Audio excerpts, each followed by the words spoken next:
आप देख रहे हैं न्यूज नंबर 1 चैनल मालेगांव।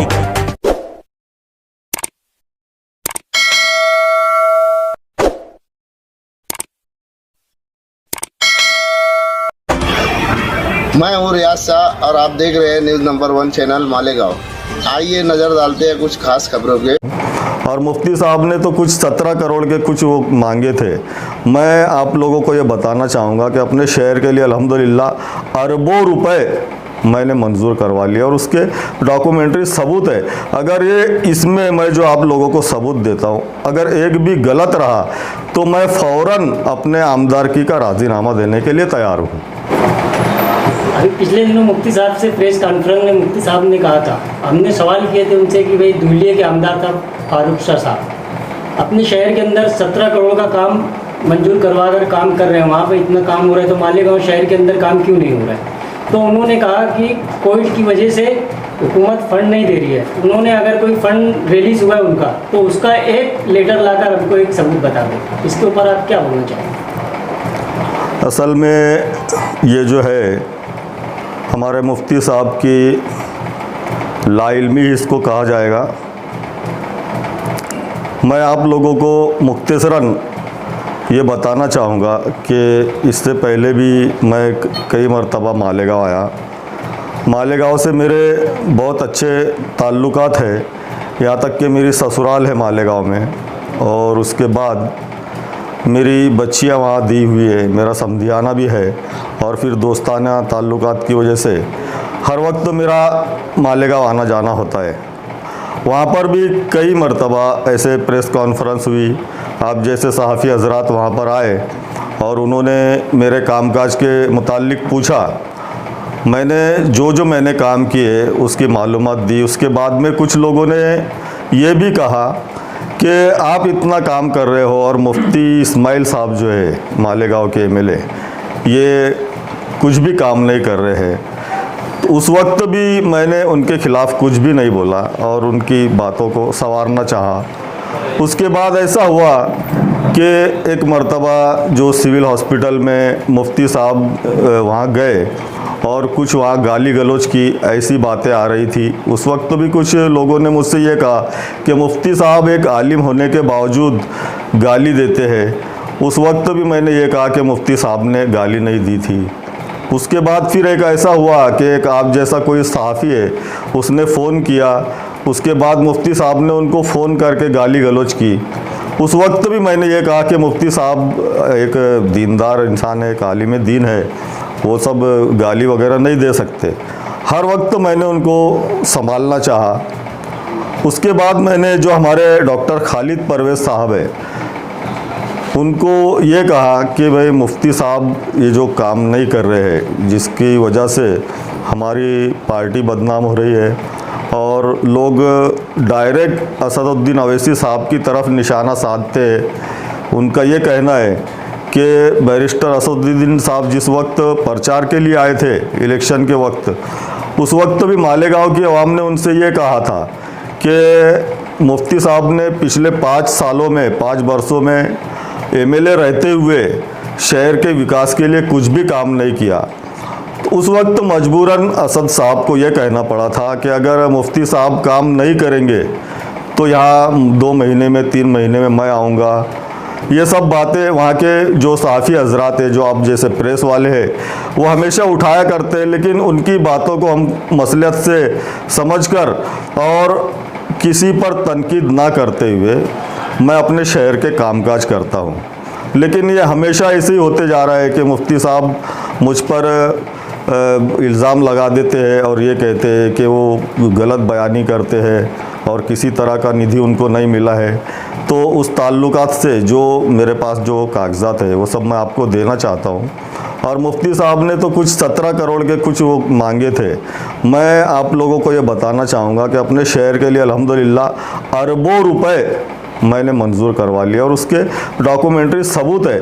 अगर ये इसमें मैं जो आप लोगों को सबूत देता हूँ, अगर एक भी गलत रहा तो मैं फ़ौरन अपने आमदारकी का राज़ीनामा देने के लिए तैयार हूँ। अब आपको मैं जैसा पहला सवाल आपने पूछा कि आपने अपने शहर के लिए क्या किया, तो मैं आप लोगों को ये बताना चाहूँगा कि यहाँ पर ऐसे हालात थे कि इसके पहले कभी भी कोई अक़लियती तबके से कोई मुस्लिम आमदार चुनकर नहीं आया था। और यहाँ हमारे शहर के लोगों ने मेरे लिए बहुत मेहनत की। जो हमारी माँ बहनों ने, कई औरतों ने मेरे लिए रोज़े रखे। उनकी मेहनतों को, उनकी दुआओं को अल्लाह पाक ने कबूल किया और मैं आमदार बन के चुन कर आया।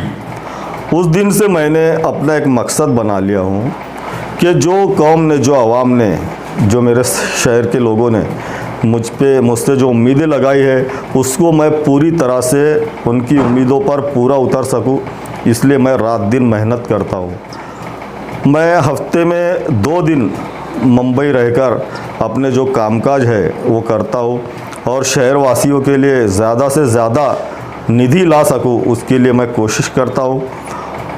वह एक अलग बात हुई। उसके अलावा जो हमारे शहर में जहाँ भी एज ए एमएलए एक आमदार के तौर पे मेरी ज़रूरत पड़ती है, मैं हर वक्त पूरे शहर वासियों के साथ रहता हूँ। अल्हम्दुलिल्लाह यहाँ एक मेरा बड़ा ऑफिस है और एक बहुत बड़ा स्टाफ मैंने रखा हूँ। लेकिन अगर कोई हमारी ज़ात पर हमला करे तो हमको हमारी सफाई पेश करना ज़रूरी हो जाता है। यही तो लाइल्मी इसको कहते हैं। वो जो शासन निर्णय है, शासन निर्णय आप पहले उसको पढ़ लीजिए। उसमें शासन का, यानी सरकार का ये आदेश है कि इस आमदार के पत्र पे हमने इतना करोड़ का निधि मंजूर कर दिया है। उसके बाद यहाँ से वो प्रोसेस शुरू होती है। निधि मंजूर करना इसी को बोलते हैं। और उसके बाद जो कुछ बातें उन्होंने बताई है कि सिर्फ कागज़ों पर काम होते हैं, तो ये मैं आपको बताना चाहूँगा कि ये जो ठेकेदार हमारे काम कर रहे हैं, अभी आप लोगों को पूरे शहर का जायज़ा हम लोग कराने वाले हैं कि कहाँ कहाँ काम हो चुके हैं और कहाँ मेरे काम शुरू है। और कोई ठेकेदार अपनी जेब से पैसा नहीं लगाता। ये उनके बिल है, ये उनको जो काम के मुबदले में जो चेक दिए गए हैं वो सब यहाँ पर मौजूद है आपके पास में। और शासन निर्णय उसको कहा जाता है कि भाई निधि मंजूर हो गया, ऐसा उसी को शासन निर्णय कहते हैं। और वो पत्र, वो तो एक ही पत्र आपको दिखा गया। अल्हम्दुलिल्लाह मेरे पास अरब रुपए के, करोड़ नहीं बल्कि अरब रुपए के जो शासन के आदेश है कि आपके शहर के लिए हमने इतना निधि मंजूर कर लिया है, ऐसे पत्र मैं आप लोगों को देना चाहूँगा। और आप इसकी कोई जिसको ज़्यादा तजुर्बा हो इसमें, उससे उसकी छाननी करा लीजिए। अगर ये गलत होता है, ये गलत बयानी होती है, तो मैं अपना राज़ीनामा देने के लिए तैयार हूँ। सबसे पहले जिस वक्त हम लोग आमदार करके चुन के आए, उस वक्त पहले तो आप लोगों को भी पता है कि महीना 2 महीना शपथ विधि नहीं हो पाया था, लेकिन उसके बावजूद हमने काम करना शुरू करवा दिए थे। जो सार्वजनिक बांधकाम के लोगों को हमने बुलाया और उनको ये कहा कि आप लोगों को साल भर में कितना जो खर्च आता है, खर्च के लिए पैसा आता है और आपने कहाँ खर्च किए, उसकी पूरी मालूमात मुझे चाहिए। तो उस पत्र से वो लोग डर कर और मेरे पास आए और उन्होंने कहा कि आमदार साहब आप काम बताइए, क्या काम करना है, हम काम करके देते हैं। और अल्हम्दुलिल्लाह जो गुलमोहर रेस्ट हाउस के सामने का जो रास्ता है, अभी आप लोगों को बताया जाएगा। मैंने 15 दिन के बाद, जैसे ही मैं आमदार बनकर चुनकर आया, 15 दिन के बाद ही मैंने वो काम शुरू कर दिया था। शुरू हो गए। तो एनआरसी के ताल्लुक से पूरे महाराष्ट्र में मुख्यमंत्री को मिलकर और उसको मकतूब पेश करने वाला ये वाहिद आमदार है जो आपके सामने बात कर रहा है।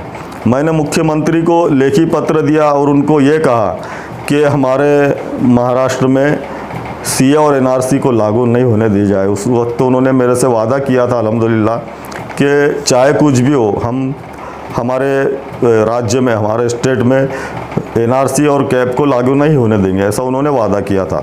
जिन गरीबों को अनाज नहीं मिलता है, ऐसे लोग हमारे ऑफिस पे अपना राशन कार्ड लाकर जमा कराएं।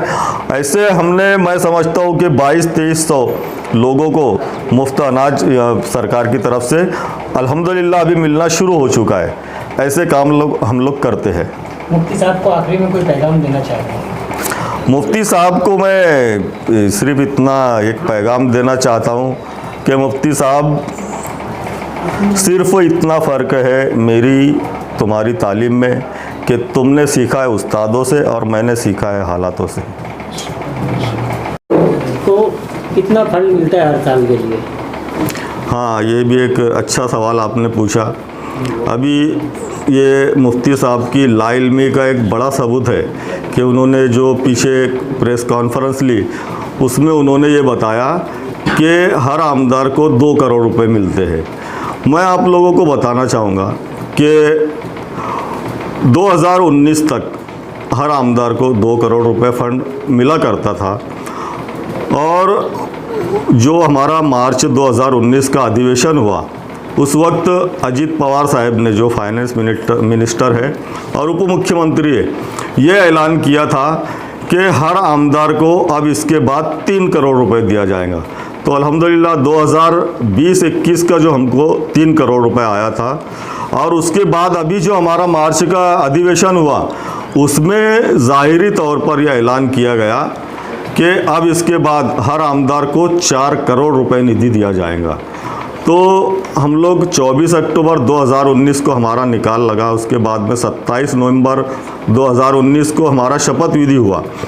तो उस दरमियानी पीरियड में हर आमदार को, पूरे महाराष्ट्र के जितने आमदार हैं उनको 50-50 लाख रुपए का निधि मार्च तक दिया गया था, पहला ही जो हमारा टर्म था उसमें। तो वो 50 लाख रुपए के निधि के हमने 74 लाख रुपए के काम हमने यहाँ पर कर लिए।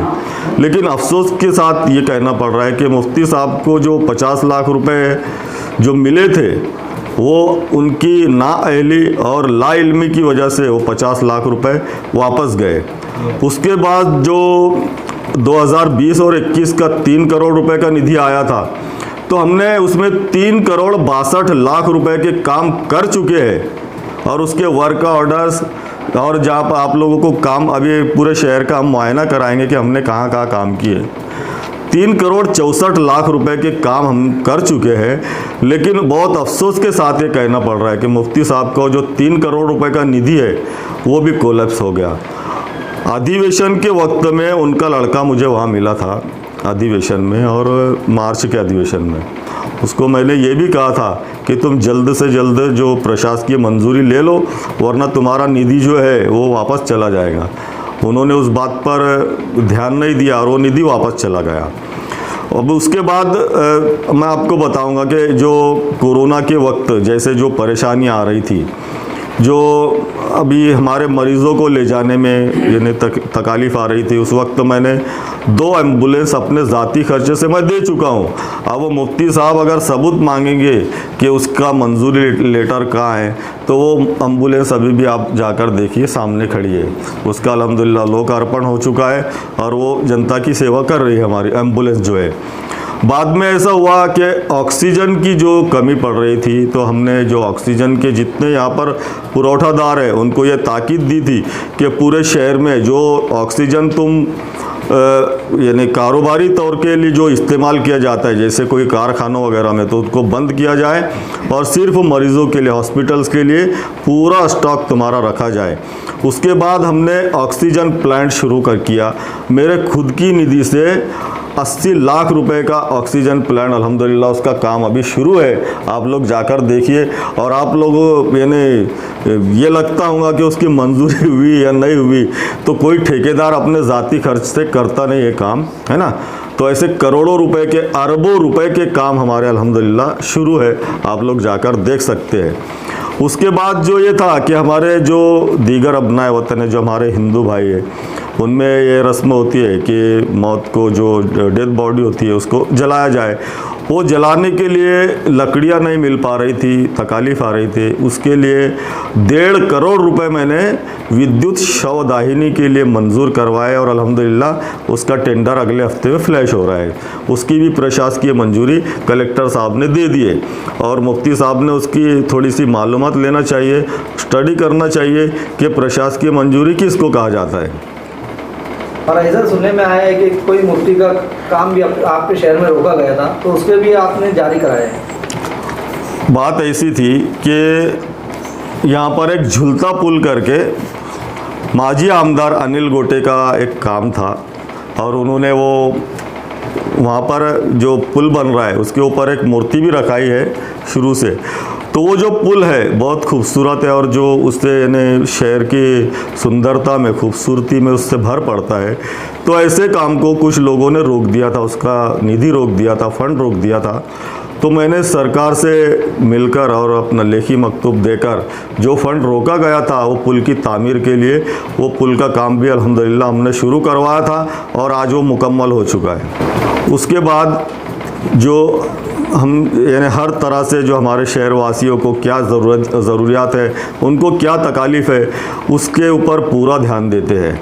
इसके पहले कुछ अपंग लोग, कुछ अपाहिज लोग आए थे मेरे पास और उन्होंने, एक दो लोग थे, उन्होंने मांगनी की थी कि हमको साइकिल दी जाए।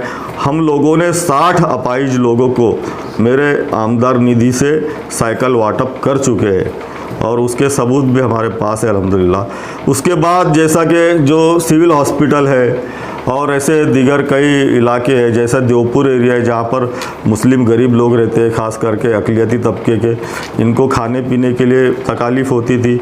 हमने शिव भोजन करके जो राज्य सरकार की योजना है उसमें से 4 शिव भोजन हमने मंजूर कराकर उसका हम लोग यानी अगले हफ्ते ही लोकार्पण करने वाले हैं, जिससे गरीबों को 10 रुपये में पेट भर खाना मिलेगा।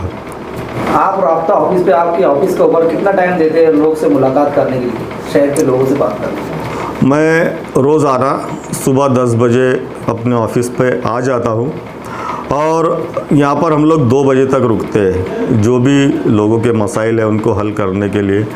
और मैं सिर्फ 2 दिन मंगल और बुध मंत्रालय रहता हूँ और वहाँ पर कामकाज करता हूँ। उसके बाद कंटिन्यूली पूरा हफ्ता, यहाँ तक कि हम लोग इतवार के दिन भी छुट्टी नहीं लेते, जुमा के दिन भी हम लोग छुट्टी नहीं करते। शाम को मैं 5 बजे से लेकर रात को 9 बजे तक यहाँ बैठता हूँ ऑफिस पे और उसके बाद हम लोग पूरे शहर का मोटरसाइकिल पर, मैं मेरे कुछ साथियों को लेकर पूरे शहर का दौरा करता हूँ, जिससे हमको लोगों की क्या ज़रूरियात है और उनको क्या तकालीफ़ है उस बातों का इल्म हो जाता है और उस तर्ज पर हम लोग काम करना शुरू करते हैं। आपके ऑफिस पर कितने लोग काम करते हैं और मुंबई के अंदर भी कितने लोग हैं? मेरा मुंबई का 4 लोगों का स्टाफ है, 4 लोग वहाँ मेरे काम करते हैं और यहाँ जो ऑफिस पर है तकरीबन 13 लोग काम करते हैं और 13 लोगों की और वो 4 लोगों की पूरी तनख्वाह हम लोग हमारे जेब से देते हैं। इस वीडियो को लाइक करें, हमारे चैनल को सब्सक्राइब कर बेल आइकन जरूर प्रेस करें। हम